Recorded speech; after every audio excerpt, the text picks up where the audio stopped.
எல்லார் வீட்லயும் சுவாமியின் விக்கிரகம் வச்சு வழிபாடு பண்றாங்க. இத குறித்து உங்களுடைய கருத்துக்கள் என்ன?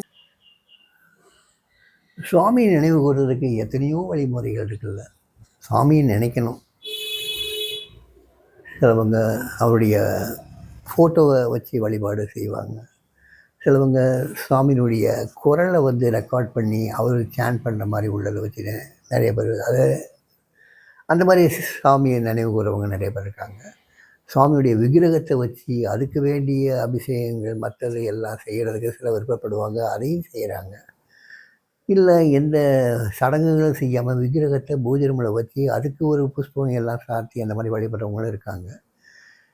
இது ஒவ்வொருத்தருடைய தனிப்பட்ட விஷயம் இல்லை. இந்த தனிப்பட்ட விஷயத்தில் நம்ம கருத்து சொல்கிறது தப்பு. கொண்டு தனிப்பட்டவர்களுடைய சுதந்திரத்தில் நம்ம தலையிட வேண்டாம்.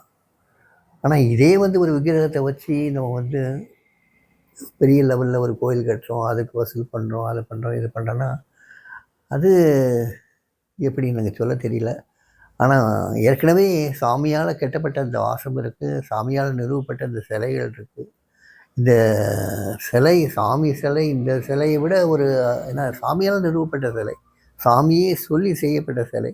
இந்த சிலையை விட ஒரு உன்னதமான ஒரு சிலையை யாரும் வடிவமைச்சிட முடியாது. யாருக்கும் அந்த சிலையில் அந்த உயிரோட்டத்தை கொடுக்கவும் முடியாது. இது இந்த உயிரோட்டத்தை கொடுத்ததே சுவாமி. இந்த ஆசிரமத்தில் உள்ள சிலையில் சுவாமி ரொம்ப சிக்காக படுத்திருக்கும் போது அந்த அபோர்டுங்கிற ஒரு இடத்துல ஒரு ரூமில் சாமி படுத்திருந்தாங்க. ராத்திரி 8 மணிக்கு மேலே இருக்கும். அங்கேருந்து உள்ளே வரலாம், அந்த சிலை இருக்கக்கூடிய மெயின் ஹாலுக்கு வரலாம். ஆனால் அந்த ராத்திரி 8 மணிக்கு அப்போல்லாம் கதவை பூட்டியிருப்பாங்க. உள்ளே யாரும் வர்றதுக்கு சந்தர்ப்பமே இல்லை.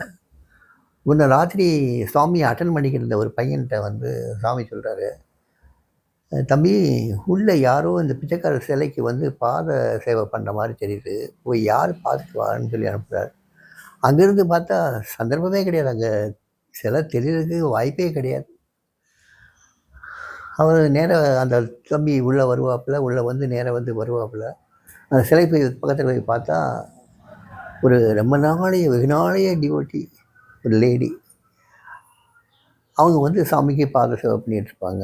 ஏன்னா அவங்களால சாமியை சிக்காக இருக்கிறதுனால அவங்களுக்கு சாமியை பார்க்க சந்தர்ப்பமே கிடைக்காததுனால எப்படியோ அந்த சமயத்தில் அந்த மெயின் ஹால் திறந்துருந்ததுனால உள்ளே சாமி சிலைக்கு பக்கத்தில் கண்ணீர் மல்க அழுதபடியே சாமியுடைய பாதங்களுக்கு அமைக்கொண்டுட்டு இருந்தாங்க, அந்த பாத சேவை பண்ணிக்கிட்டு இருந்தாங்க. இதை பார்த்தோன்னா அந்த தம்பிக்கு ரொம்ப பெருமைப்பு. நேராக உள்ளே போகிறான், அது அந்த டிவோட்டி தான் சாமி அப்படின்னு சொன்ன உடனே ஓ ஓ அவ்வளோ.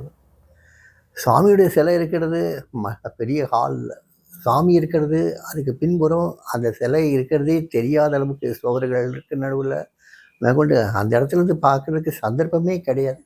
ஆனால் சாமிக்கு எப்படி தெரியும் தன்னுடைய சிலைக்கு பாத சேவை பண்ணுறாங்கன்னு எப்படி தெரியும்? ஸோ அந்த சிலையில் ஒரு ஜீவனை சாமி கொடுத்துருக்காரு.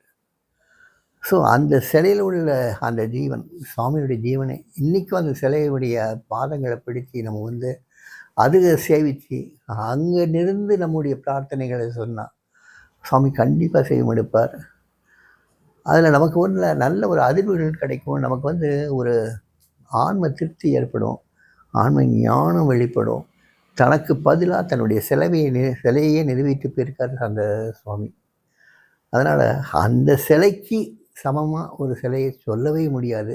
மற்றபடி ஆசைக்கு ஒவ்வொருத்தர் ஒரு சிலையை வச்சு ஒவ்வொரு இடத்துல வழிபடுறாங்க, அதையும் நம்ம குற்றம் சொல்ல வேண்டியதில்லை.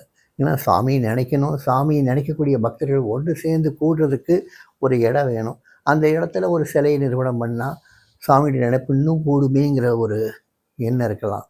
அதனால் இருக்கிறதுல ஒன்றும் தப்பு இல்லை. ஆனால் அந்த சிலைகள்லாம் இந்த சிலைக்கு ஈடாகாதுங்கிறது என்னுடைய அபிப்பிராயம்.